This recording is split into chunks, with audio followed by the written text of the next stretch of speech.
வணக்கம். உங்கள் அனைவரையும் கமலதாரா யூடியூப் சேனலுக்கு அன்புடன் வரவேற்கின்றேன்.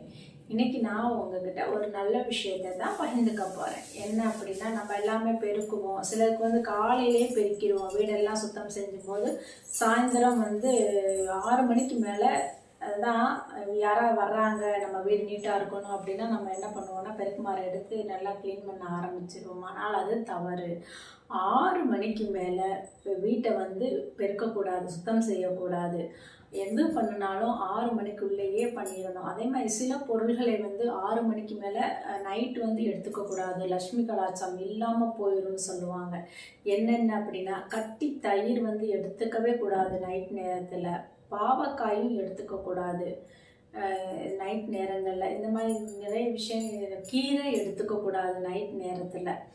இதெல்லாம் எடுத்துக்கிட்டோம் அப்படின்னா, இதெல்லாம் லக்ஷ்மிக்கு நைட்டு எடுத்துக்க லக்ஷ்மிக்கு பிடிக்காத விஷயமா. நைட்டு தான் இதை எடுத்துக்கக்கூடாது சொல்லி, அதுக்காக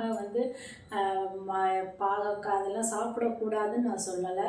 நைட்டு இதை எடுத்துக்கக்கூடாது. நான் சொன்ன விஷயங்கள் எல்லாம் நைட்டு எடுத்துக்கக்கூடாது.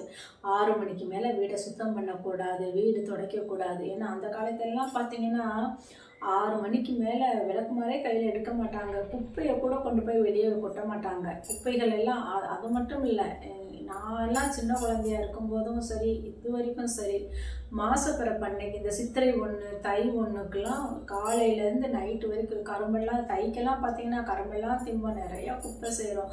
ஆனால் ஒரு பெரிய கூடை வச்சுருப்பாங்க. அதில் எல்லாம் அந்த குப்பையெல்லாம் அள்ளி போட்டு அதுக்கப்புறம் மறுநாள் தான் கொண்டு போய் குப்பையில் போய் போட்டு வருவாங்க. ஒரு துரும்ப கூட வெளியே போகாமல் பார்த்துப்பாங்க. ஏன்னா அந்த அவங்க கம்மியாக சம்பாதிச்சா கூட நிறைவாக தான் இருந்தாங்க. இப்போ நம்ம நிறையா தான் சம்பாதிக்கிறோம், ஆனால் நமக்கு காசு தங்க மாட்டேங்குது. பாருங்கள் எவ்வளோ செலவாகும். முன்ன காலத்துலலாம் எவ்வளோ ஹாஸ்பிட்டல் செலவு அவங்களுக்கு இருந்தது. ஏதோ காய்ச்சல் தலைவலினா ஏதோ ஒரு சுக்கு காப்பி போட்டு குடிப்பாங்க. எங்கள் பாட்டியெல்லாம் பார்த்தீங்கன்னா காய்ச்சல்லாம் துளசியை, பெரிய துளசியை செடியாக வச்சு பறிச்சுட்டு அந்த செடியோட சட்டிக்குள்ளே போட்டு சுக்கு திப்பிலி இது என்னென்ன போடணுமோ அதெல்லாம் போட்டு கஷாயம் வச்சு குடிப்பாங்க. காய்ச்சலே இல்லைன்றவாங்க. அந்த மாதிரிலாம் நான் சின்ன பிள்ளையிலேருந்து பார்த்து வளர்ந்துருக்கேன். அதனால் எனக்கு இந்த விஷயங்கள்லாம் ரொம்ப பக்கத்துலேருந்து பார்த்ததுனால இது அனுபவமாக எனக்கு கூட இருக்குன்னு சொல்லலாம். அதனால் நிறைய பெரியவங்கெல்லாம் ஒரு காரணம் இல்லாமல் எதுவும் சொல்ல மாட்டாங்க. ஏன்னா இப்படி கூட சயின்டிஃபிக்காக பார்த்தாங்க, எப்படி கூட இருக்கலாம்னா, 6 மணிக்கு மேலே குப்பையை வெளியே போட்டால் நம்மளுடைய தோடு ஏதாவது கழட்டி வச்சுருப்போம், கண்ணுக்கு தெரியாமல் அந்த குப்பைகள் எல்லாம் வெளியே போயிடும் அப்படிங்கிறதுனால கூட குப்பையை 6 மணிக்கு மேலே வெளியே போடக்கூடாதுன்னு சொல்லியிருப்பாங்க.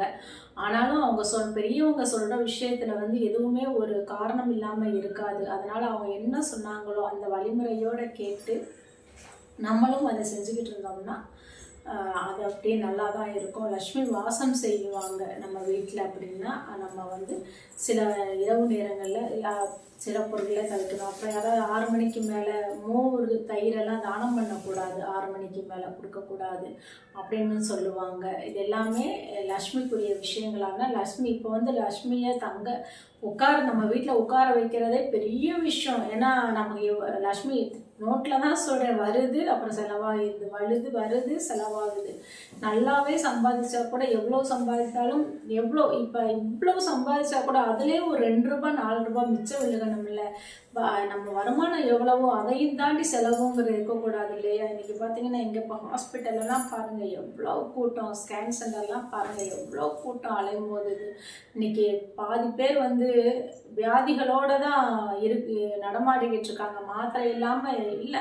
ஒரு சில பெர்சன்டேஜ் நிறைய பேர் மாத்திரை போட்டுக்கிட்டு இருக்கிற மாதிரி தான் இருக்குது இல்லையா. அதனால் நம்ம பெரியவங்க சொன்னபடி அந்த விஷயங்களை ஃபாலோ பண்ணிட்டு இருந்தோம்னா நமக்கும் லக்ஷ்மி கடாட்சம் நம்ம வீட்லேயும் நிறைந்ததாக இருக்கும்.